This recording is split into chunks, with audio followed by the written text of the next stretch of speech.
আসসালামু আলাইকুম।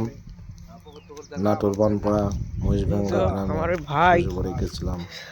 সেখানে গিয়ে যে পুকুরে মাছ মারতে আসতেছি, আপনারা দেখতে পাচ্ছেন শুধু পুকুর আর পুকুর। অনেক বিশাল বিশাল পুকুর, আপনারা দেখে অবাক হয়ে যাবেন। এক একটা পুকুর 10 বিঘা, 15 বিঘা, 20 বিঘা জলা। মাছও আছে, অনেক বড় বড় মাছ, যা আপনারা পুকুরের কাছে গেলেই বুঝতে পারতেন পুকুর যে আসলে চারিদিকে মাছ শুধু কি পুকুর ধরনের আর মাছ পুকুর, আছে। পুকুরের তো যাই হোক, কমতি নেই। চলেন দেখে আসি আমরা সব আমাদের পুকুরের পাশে।